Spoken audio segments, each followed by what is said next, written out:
Hi, Sean. How are you? Good morning or good evening, I guess, where you're at. You're in India, so good evening, I think. Yes, Sean, it's 9:30 p.m. So I'm 9:30. very, Well, thank you for staying up so late for us. We really appreciate that. First of all, welcome. And it's always it puts a smile on my face when you're here because you're such a happy, positive person, and it's always wonderful to see that. It's infectious. I think that and I think part of that.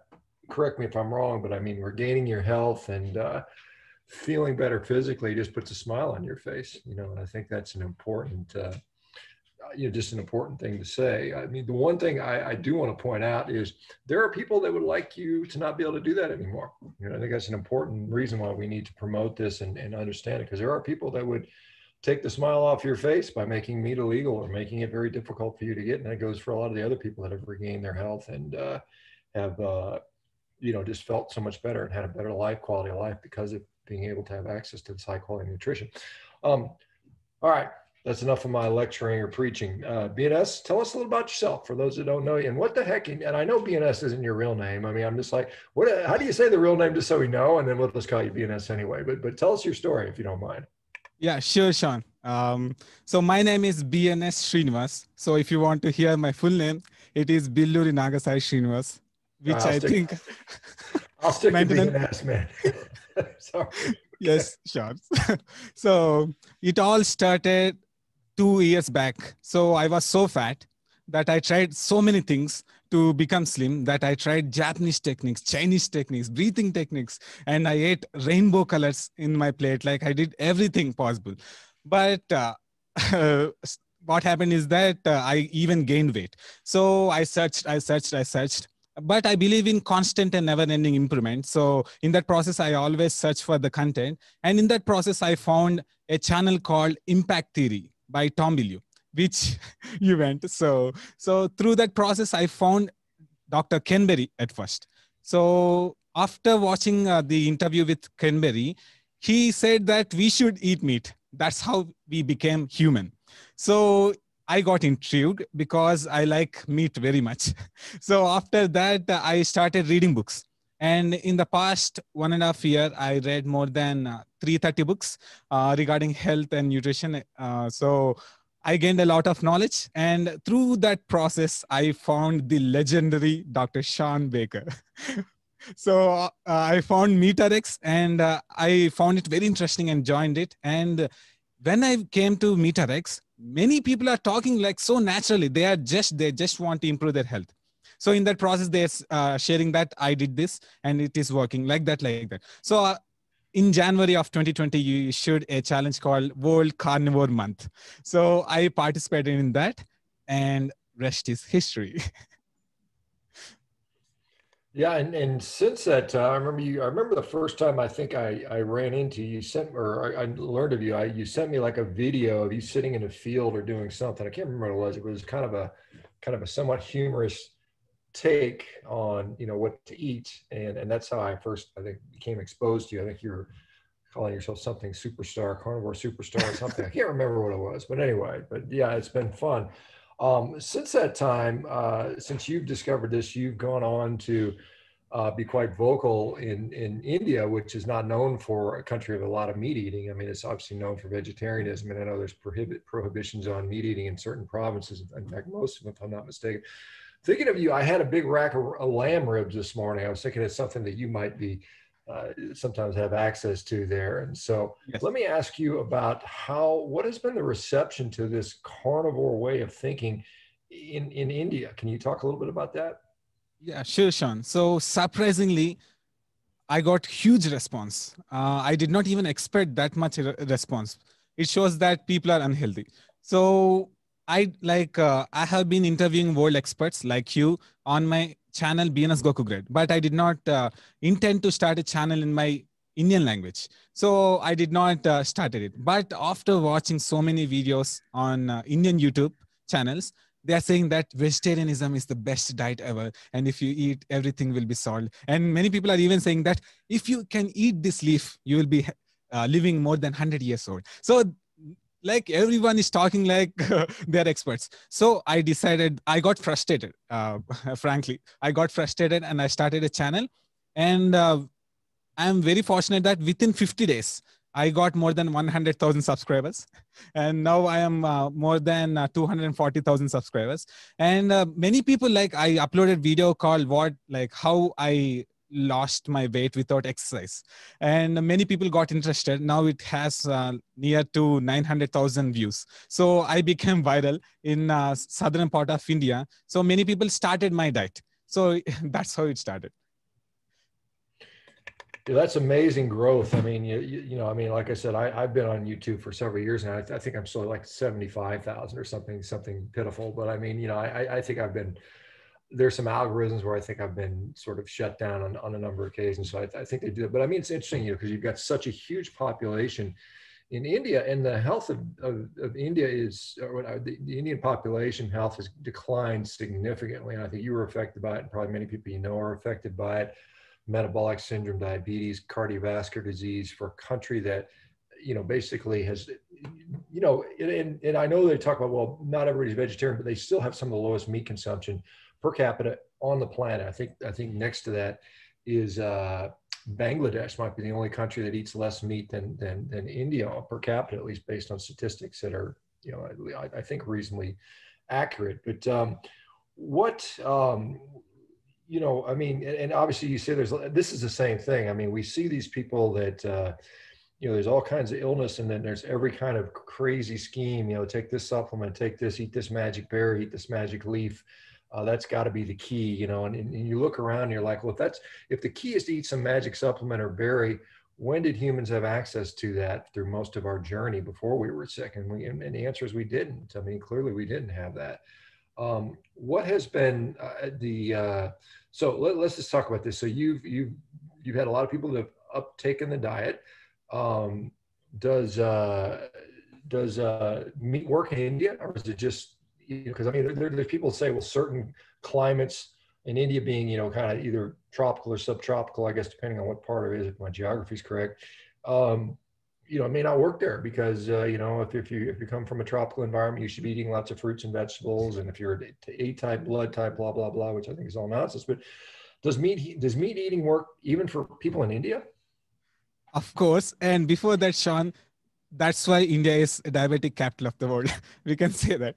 So after, without following, many people here still fear about cholesterol, and they followed Western food pyramid. So that's the problem. So I am very fortunate to say that I got so many success stories that I even cannot collect now. So it's into thousands, and I can safely say that more than 100,000 people are now on a carnivore diet for sure. And because I get more than 100 success stories every day, for sure. I cannot even say. If possible, I can even show you, because I have a software I can show that. And for example, many people, I will show you right now so that it will help people. So for example. Yeah, let me let you share the screen. No, Sean, I can literally show here. Okay, never mind. You're advanced, man. Look at all that. Okay, go ahead. Show me what you got. Yeah, sure. So this person had HbA1c value of 14. So, but after doing this diet without taking any medicines, in 3 months, his HbA1c value is 5.8. So just an example. So this person, I always conduct a live every Saturday where people voluntarily come and share their success story. And he said that he reversed his diabetes. He gave some reports. She has triglycerides of more than 615. After doing this diet, her triglycerides went to 179 within 1 month. Next, I will show you so many. I got literally so many things. For example, this person has psoriasis. Now she don't have anymore. And today I got a success story that his friend's sugar is more than 457. But it became normal now. He lost, many people lost more than 50 pounds, 60 pounds. I have been flooded. I've been flooded with so many success stories. Yeah, I mean, that's truly amazing. And I want to, somebody's talking about wanting to learn Hindi. I don't know that I'd have time to do that, but I mean, that's so what has been has there been some significant criticism on what you're doing? Are you getting sort of negative feedback from, I guess, the people that are promoting plant-based diets? Surprisingly, less than 1%, Sean. because many doctors have approached me. That's shocking. And they are saying that we are interested in this diet because it's working clearly. So, and even when one of the subscribers wrote me that when he went to a doctor, he prescribed this diet as the solution for his problem. So like doctors are getting involved in this. So I'm very happy with that. But as you know, less than 1% of people always use like they say that I have been funded by dairy industry and meat industry. And they are saying that I am from MeatRx, which is a carnivore ideology. They always think about, like, they're saying whatever they want, but they are less than 1%. And I'm very happy to say that whenever someone says negative about me, my followers go and destroy them. So I don't need to worry. Yeah, and that's, I guess it's refreshing to see that, I mean, I think in the United States and maybe a lot of Western countries, we have such an ingrained belief system that I think, I think other countries are more open to, I guess some people would call it alternative types of medicine, where they practice mindfulness and, different types of things. When it was kind of interesting. It was kind of funny. I was in Malaysia, I guess almost 2 years ago now, since we haven't been able to travel since the coronavirus. But and I had a Ayurvedic doctor appointment. Somebody set me up just for fun, so I went there and I did the whole thing. And of course, he told me I should be eating vegetables and all this stuff that I don't agree with. And he was I guess a physician, in there, and he was talking to me, and I was telling him, look, I just eat meat, and he was talking to me about his B12 deficiency, and he was trying to sort of somehow justify it. And I said, man, just eat some meat, dude, but it was just kind of one of these things that he was a doctor prescribing me a vegetarian diet and at the same time complaining about his B12 deficiency, which I thought was just really, I thought it was comical. I mean, I appreciated his input, and it was a fun, we had a nice laugh about it, but I mean, it's just interesting there. Okay, let's talk about doing a carnivore diet in India, because, obviously, a lot of us here tend to preference beef. We tend to preference ruminant animals. I mean, like I said, I just had some lamb this morning, which, by the way, I think is excellent source of meat, of nutrition. Lamb is wonderful. I was really, I had this rack, I just, for some reason, I just kind of like to eat beef first, but I had this lamb, and I'm going through my fridge because I'm moving, and I don't want stuff to, I can't move it. So I'm eating everything out of my freezer right now. And I had some lamb ribs. Sorry, not lamb ribs. And so I sous vide it for about an hour at about, 50 degrees Celsius, it's about 122 degrees Fahrenheit. And then I just threw it in the hot seared thing, a little salt, and it was wonderful. I mean, it was a perfect, probably medium rarish. And it was tremendous, nice and fatty, and I loved it. But tell me about how you make it work in India. How can you do a carnivore diet in India? Sure, Sean. So in India, we do not eat beef because of religious reasons, but some people do eat beef. But I base this diet on mutton. So our goat meat, or, so lamb. So I base this on mutton. But the only negative thing is that it's a little bit costly. But after seeing my videos, many people, like I said in the video, that I ate omelets in the morning, I ate mutton in the lunch, and I ate mutton in the dinner. And they replicated that. So indirectly, it became carnivore diet. They did not know that this was a carnivore diet. I said that I lost weight like this, so you can follow that. And slowly people started to do that. So, but majority of people are like, cannot spend on mutton. So they are trying to use organ meats, and they're trying to use mutton for one time a day. So they are using eggs mainly. But my only concern is that if they do eggs alone, it would be not sufficient. So I said that use a lot of ghee so that you can get fat, and use salt, and like don't neglect salt. And it's working very well. And I'm very fortunate to say that even vegetarians are now including eggs, which is a rarity here. So slowly people are transitioning from veg to eggs to mutton. So majorly people do with mutton here.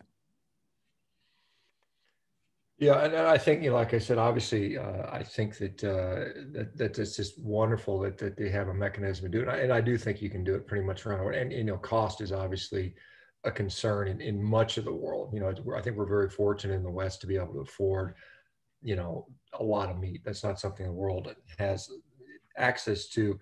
although I truly believe that could be possible, you know, even to feed 7, 8, 9 billion people with plenty of meat. I think that the mechanisms exist to do that if we have the, you know, the will to go that direction. It's just a matter of, you know, what we're seeing right now is this push for ultra processed, cheap alternatives. I mean, it's just profit. I mean, it's just profit driven, and it's something that is very unfortunate. And hopefully, we all push back. And it's great to see you're making an impact in such a large population. There, obviously, 100,000 people in India. That's a lot of people.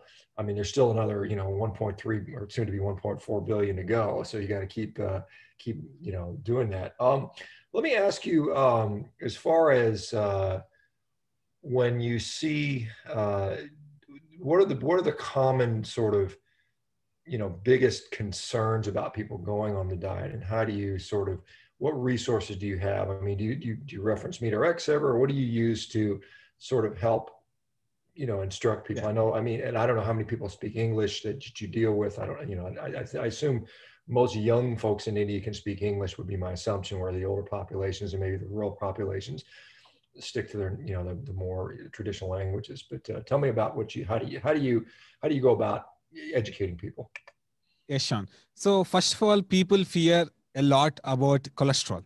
So that's what I need to, like, that's what I tackle at first. So my main strength is that BNS Goku Great channel. So I interview like specific people. For example, when I interviewed Ivor Cummins on BNS Goku Great, like I took all his slides and I asked him for extra slides, everything. So I use science a lot. That's how my channel got different from others. For example, in YouTube channels, Indian YouTube channels, they just reference Google. They reference Google and they go for famous books. But I'm saying that this is called clinical trials. This is called epidemiology. So first learn the difference. So I'm saying that, for example, a nutritionist commented on my videos that if you eat too much eggs, you will get diabetes. And I literally went to the study and I showed that they included cakes and junk food as eggs. So do you think that this study is correct? And many people got like, okay, they got educated. So I'm using science as my medium. So I use a lot of clinical trials, and I use a lot of interviews and many videos to, like, whenever I speak a word, I try to include a study. So that's how people follow this, Sean. Yeah, and I think, you know, I think, you know, and what I try to do is have a fairly well-rounded approach. I mean, obviously, I use anecdotes, I use personal success stories. That seems to be very compelling to a lot of people. I put studies up fairly, you know, very often. You know, unfortunately, Sean, a lot of people, yeah. a Sean, lot of people. sorry for interrupting, but exactly, I forgot about that. Science is a part of my medium, but the main thing is the success stories.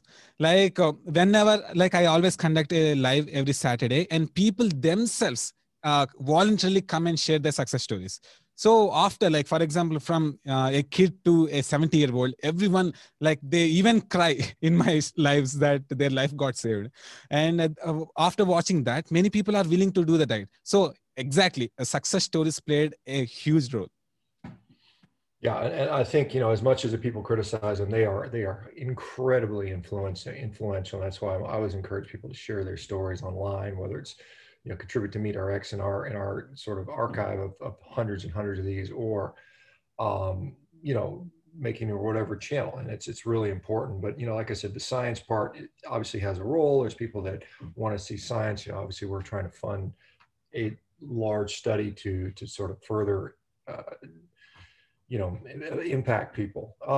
What has been, you know, we often see, I mean, the common things get fixed, right? Weight loss, diabetes, those things are so common that you see improvements in that, you know, arthritis. Have you seen some stuff that's been surprising? I mean, you mentioned psoriasis. That's one that most people don't often associate with, you know, as a common one, but it is very common, and it's something that improves. What are some of the interesting things that you're seeing that outside of the weight loss and diabetes stuff? Yes, Sean. So, Sean, recently I got a success story, like many success stories, that a person was trying to conceive from the past 5 years. But she is trying so many things like IVF, etc., etc. But after doing this, I got a success story. Like I am even cannot imagine. Yeah, exactly. So when we everyone associate meat with uric acid, right? So after switching to a carnivore diet, a person's uric acid levels got normal, his gout gone, and everything like everything we heard about meat is proving like is has been disproven now.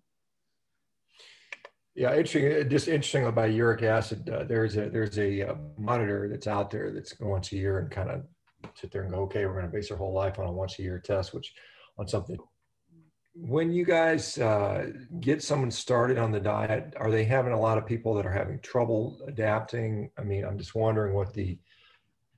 And if people do the transition, they will never experience any symptoms. If they didn't do the transition and jump right in, they experience some symptoms. So after seeing so many success stories, people are now doing 1 to 2 months transition and then coming to this diet. And I can remember how old you are, Minas, but I mean, you've probably seen, at least a generation or two change. I mean, I walk around outside at the beach and I see little kids that are sick. I mean, I'm saying relatively, but what has been the change? It was previously perhaps a relatively slim population with not huge amounts of heart disease. What's changed? Has it been because people started eating more bacon and was that it? Or? Before the invention, like the what you say, eating too much fat causes cholesterol and it will block their hearts. First of all, people shifted to a low fat diet. So everyone shifted to a low fat diet and they're eating more vegetables. Many people shifted, like they're trying to copy, I do not want to say this, but they're trying to copy Western pyramid guidelines. Like they have to exercise more. Why are you recommending this? If they do this, their organs will be damaged. So many people are still in this beliefs that I can literally say that there are some beliefs. And ghee is the only part of their diet? Yes, Sean. Like they use eggs, organ meats, so that they don't get any deficiencies. Okay, so it's not just straight up eggs. Yes, I have concern about an egg only diet. I know people have done. Yes. So, how I mean, as far as how hard is it to obtain? I guess mutton would be the top of the food chain. I guess in the carnivore space there in India. How often are you? So I recommend them to do with mutton to such people. So something is better than nothing, right, Sean? So the people who can do the diet, and if you cannot do that, you can shift to other forms. Not a significant part of the diet. I mean, I thought chicken would be a common part of this. Yeah, chicken is a main part of general population, but I don't recommend it, Sean, because I have some concerns because chicken, like they use lots of antibiotics while raising. So protein, many people did try keto, but they largely neglected this. That's and full of fat. They got results. So many people already did it. That many people that do this diet sort of gravitate away from sort of helpers that have started helping you out with what you're doing now? Have you gotten big enough to where you need help, and what's that like? So Sean, after I made my channel, many subs diet, so that like even people can understand how to cook using this diet. So I can say that there are more than 20 channels based on my channel. So people are helping with that. Yeah. What, as far as, with saying, hey, I'm going to start just eating meat. What was that? What was the reaction like within the family? And now that I am going to do this diet, like my family got concerned that how can you eat, like how can you avoid rice, which is the staple food of like South India. Wheat is the staple. And throughout the journey, like after 3 to 4 months, I lost more than 60 pounds. After seeing that, my family like was so happy. And now when I try to deviate a little bit, my family says that don't deviate from carnivore diet. So they totally reversed their position. And after seeing my results, my family also transitioned to a carnivore-ish diet, like where they eat more than 70% meat. And my grandmother improved her vision. Her major surgery for hyperlapsia, endometrial hyperlapsia, was avoided because the issue was no more. And my mother's migraine gone, her joint pain gone, my father's type 2 diabetes got reversed. And there are so many benefits we saw. So how can we not do the diet? Yeah, I mean, like I said, there's nothing that really speaks, like results. And we point out to, some of these studies, and we have to realize that a lot of these studies, I mean, it's really difficult to do a good study. I mean, to do a well-designed, well-controlled study that actually tests what you want to test without a myriad of confounders. And, I mean, like I said, nothing speaks like results. When you're just a walking example of, hey, look, I'm healthy and that sort of stuff. Now, obviously the naysayers are going to say, well, just because you got off your medications and lost weight and you feel great and your life is better doesn't mean your health, I mean, it's a nonsense I have to deal with. And I mean, there's people like they would literally look at the sky and say, well, the sky is red because there's a study that says the sky is red and it's not blue. It's not obvious. It's like the argument, I just did a thing this morning where, the vegetarians or vegans will say, humans are herbivores and our teeth are designed to eat plants only.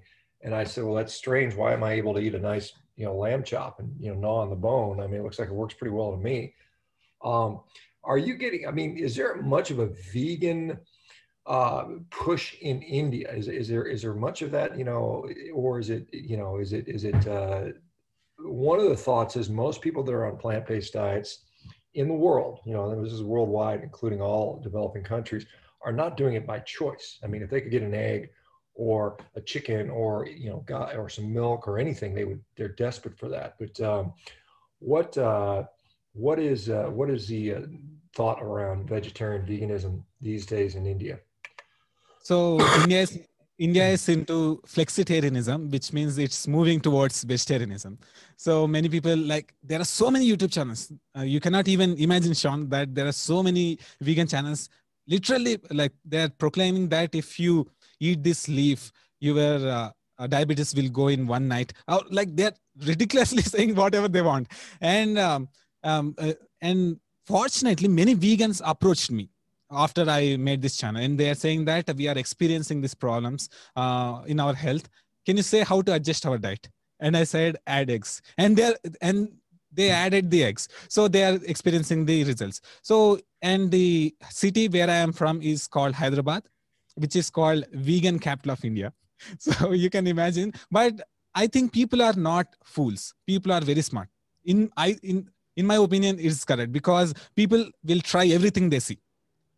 And after they experience the results, they will shift to another diet. So they did all the vegetarianism and et cetera. They did so many fruit juice diet, etc. You cannot even imagine. They did so many diets, and they even did not reduce even a kg of weight. So after, they also tried my diet, and they reduced more than 20 pounds or 30 pounds in 1 month. And they literally saw that. And when some people shared their success story in the live, other people also got inspired and they did it. So slowly I can say that veganism will not stand a chance here.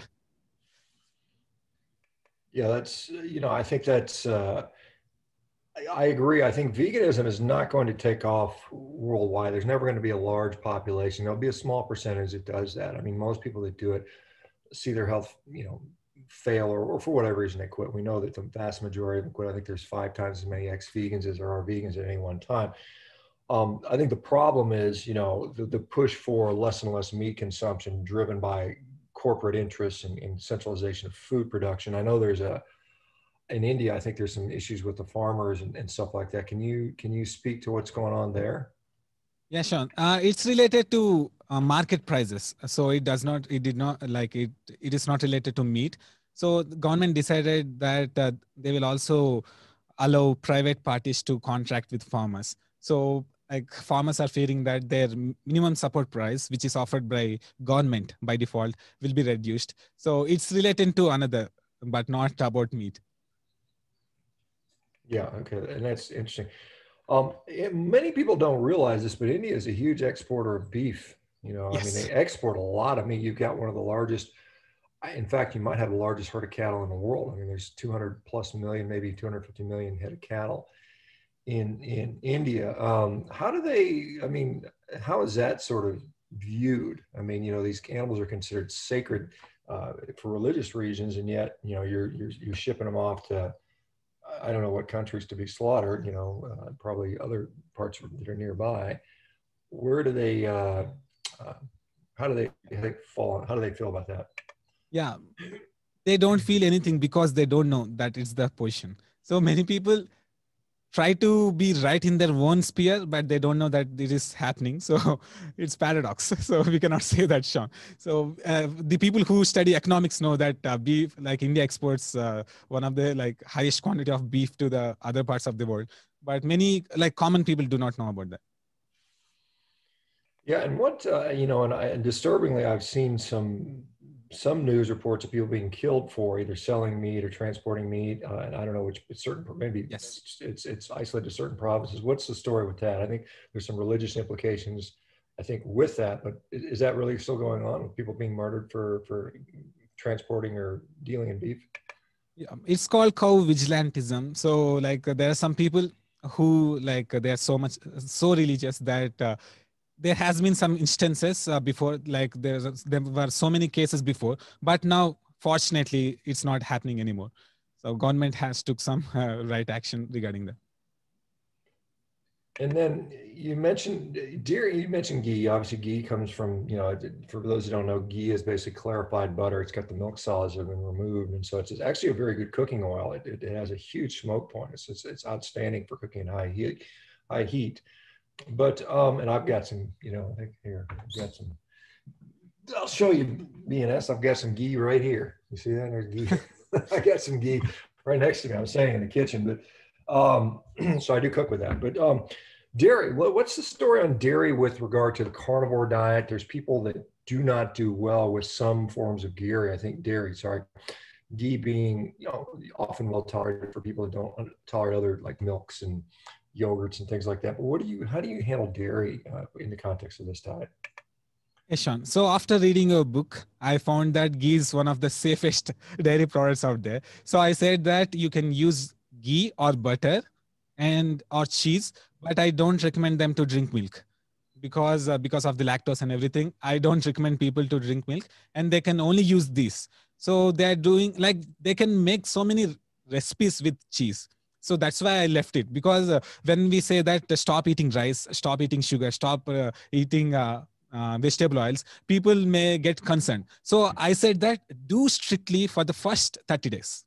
Very strict, and after that you can add little bit of some things. So it's working pretty well. So I say no to milk, Sean. And if they want to take milk, they can take only full cream or full fat milk, but rarely.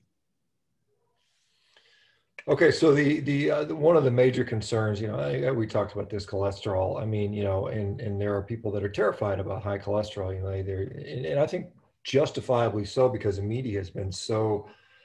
I mean, we've got 4 or 5 decades of pounding that message down, so people are just literally terrified of not only dietary cholesterol, which has been shown to be not a nutrient of interest since 2015 dietary guidelines. They show it's not even an issue.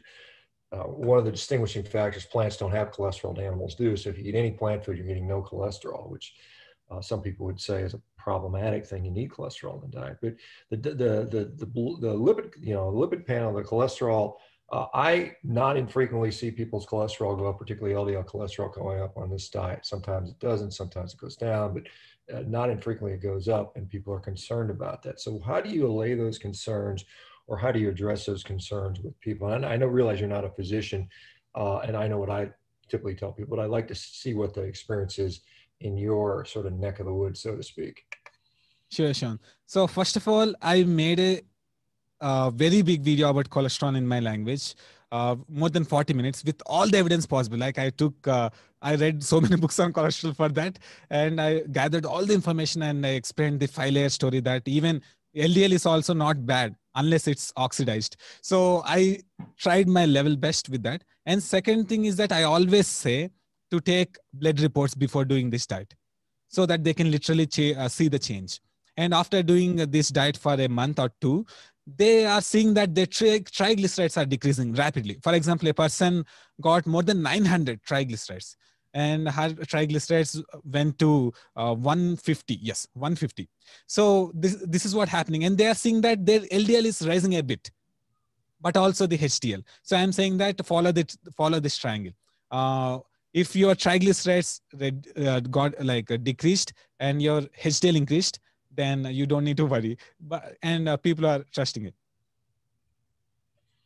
Yeah, I think there's a, like I said, I think there's a, one, I think there's a lot of nuance, and two, I think there's a lot of stuff we don't quite know about this stuff. And so, I mean, we hopefully we're well past the very myopic focus on just one isolated biomarker, being LDL cholesterol, as the be all end all to decision making. I think there's a lot of things you have to go into with that. And, you know, it always pains me when I see someone who is obese, diabetic, inflamed, depressed, and all of that goes away.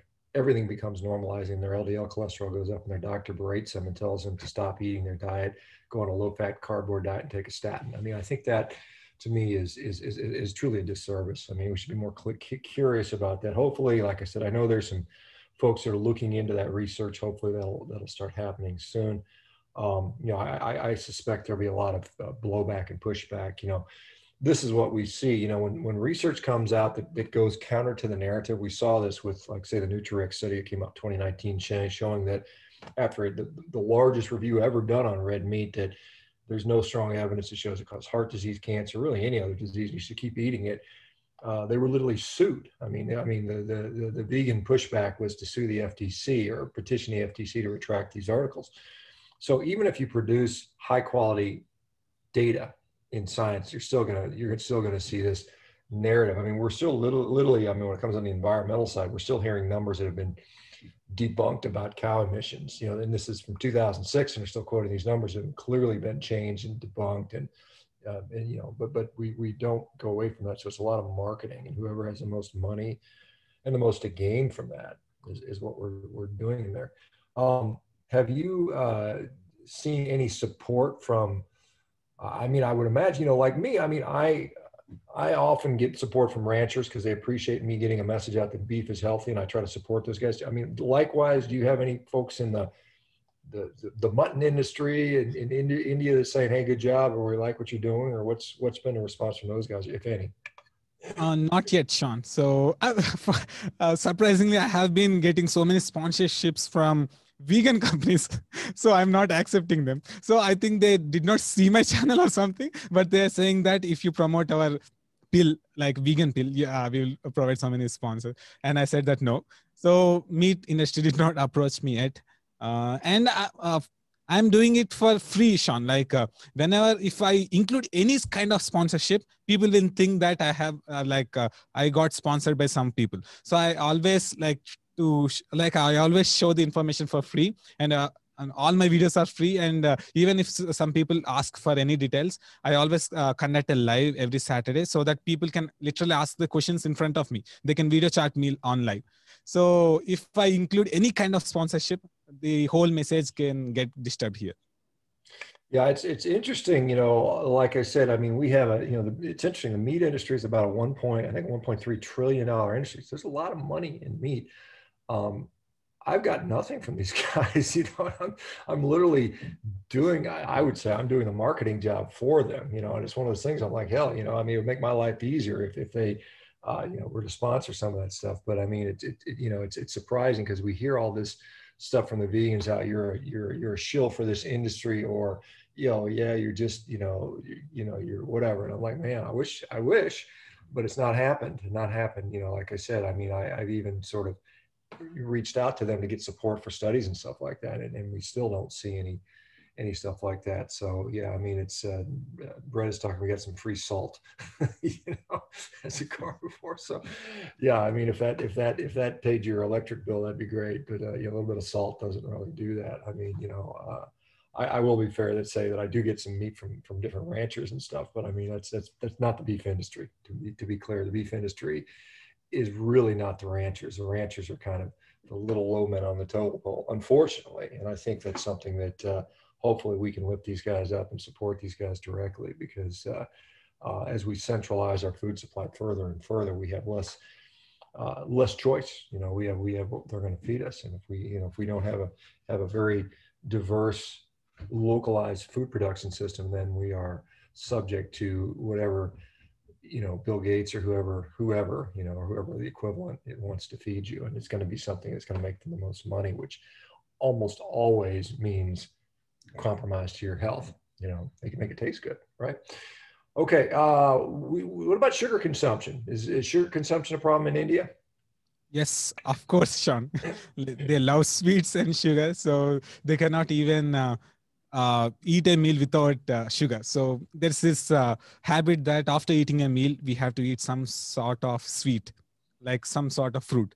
So they always do that. But I'm trying to change that. Yeah, that is an extremely difficult thing. I mean, we see people that when you tell people to give up sweeteners and sugars and stuff like that, and even fruits, they really push back. And I see some people like saying, well, I'll make it easier. I'm gonna let you eat some sweets, some sugars and honeys and fruits and all this stuff just to make it easier for you. And that may or may not be in a person's best interest. I'm not saying that some people don't do well with that or can do that, but for many people, it's kind of like just kind of like just as long as you feed them enough, a little bit of sugar, they're okay. They're scared to sort of let go of that addiction, and a lot of people do have this addiction to it. I think, it's not that I don't like the taste of sugar. I mean, of course we all do, and there's probably, uh, I mean, clearly there were times in human history where that was eaten, in the natural form, probably fruit, perhaps some honey from occasionally, but it by far was probably fairly rare, particularly from much of the world, I think. What has been your biggest sort of favorite part about doing this from going carnivore? Um, like the channel or the diet, Sean? Well, just how your life has changed. I mean, obviously, I don't know where you're at. I mean, you look. I didn't know you before you were happy BNS before when you were overweight. So I mean, how is that? How has life changed, and what's been the best part for you? Sean, this is the best way to show. So I was like this before, like before. So I literally transformed myself. And how can I not be happy and fit? Like whenever I go, like these are the before pictures of myself. So you can see that I was like a ball. So I was so fat, and many people, like even though I am 25, people used to think me as like 30 or something. But Yeah, BNS, now, go back up yeah, to that last picture there. I want to just make a comment.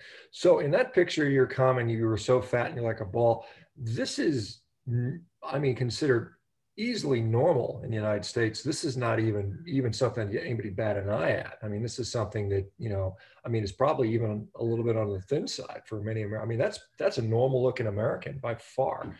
That's somebody that's just like, and at 25, you're probably already got metabolic issues. You're headed out there. But this is something, and I think we started to accept this as this is normal human existence. And the problem is there's so many people out there that no one knows any difference. And I see these little kids that are already there, by the time they're 10 years old. And I mean, it's really truly difficult to even impart what normal is supposed to be. And it's not necessarily giant muscles or anything like that. But I mean, like I said, it's incredibly, incredibly. I just wanted to point that out that you're saying how fat I am, and I'll tell you, there's people that would just be happy with where you are to start with. Let me ask you about. I guess that somebody wants to ask about because we're hearing a lot in India about COVID-19 and being a surge there. So how is life? What's going on with that recently? I know there was a period where it was kind of everything was open, and now what's going on? How are they treating that? What's been your perception of what's going on with regard to people getting sick? yes, Sean. So now again, several state governments announced lockdowns. So we are under lockdown again. So because of the second wave, like we got more than 400,000 cases per day. Um, and like, so what we can say is, Sean, like after the vaccination drive, this happened. So we can, of course, relate to that, but it becomes controversial. But all I can say is that 1 in 3 Indians are metabolically challenged, like are metabolically unhealthy. So they are experiencing severe attack from the virus. So we can say that.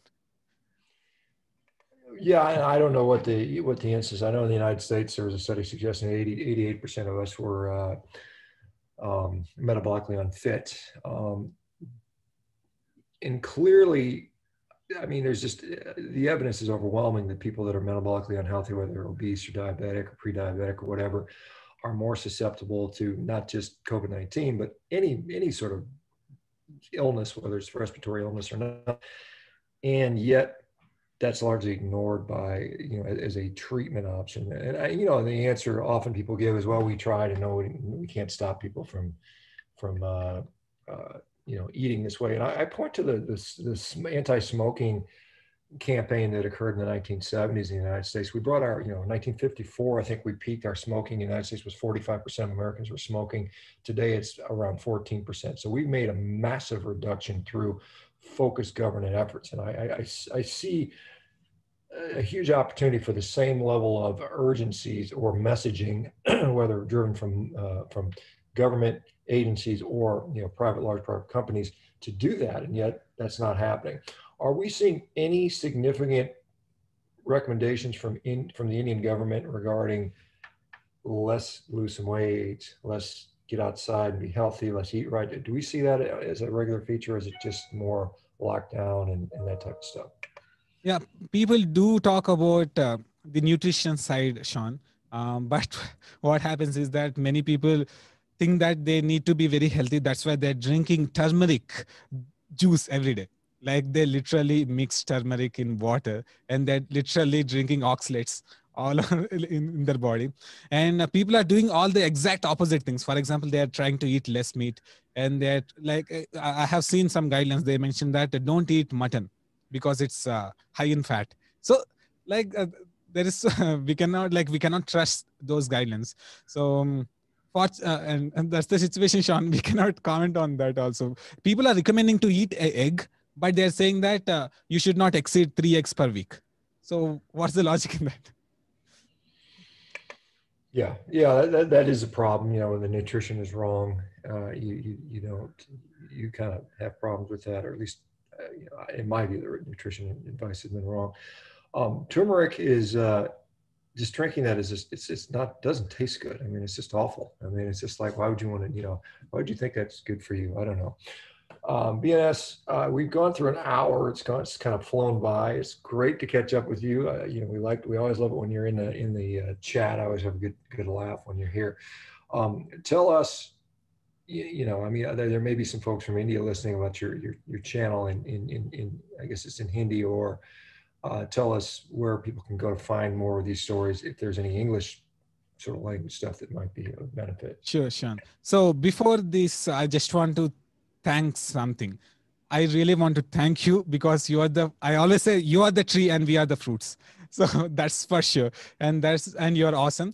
And second thing is that MeetRx helped me so much that if there is no MeetRx, I would be not in this position to speak. And I made so many dear friends, and like Tracy, Leah, Brett, Stephen, Raymond, Becky, so many, like they became so close friends that I developed a strong form of bond with them. So I'm very grateful for that. And coming to the channels, I can show that. So this is my Indian channel, which is in Telugu. That's why it's called Telugu Superhumans. But I would really recommend people to watch BNS Goku Great, because I try to interview everyone possible. So for example, Professor Tim Knox, etc., like you. I need to bring this information to Indians and every other. So that's why the more popular this channel becomes, the more people I can get. So I really want people to check this out. All right. Well, thank you. Okay. Well, thank you, BNS, for first of all, for being here as a guest. Thank you for trying to spread the word to the part of the world which a lot of people would think would not be receptive to carnivore, but that's obviously not the case. I think good health is always acceptable. And thanks for doing what you do. Thanks for being a smiling, happy face, and keep that up. And we all have to fight to make sure we have lots of happy BNSs around the world, and the rest of us. So, okay, guys. Well, this has been a fun one. You guys, we'll see you guys back tomorrow. If not, have a happy weekend and take care. Thanks, BNS. Bye, Sean. Good night to you. Bye-bye.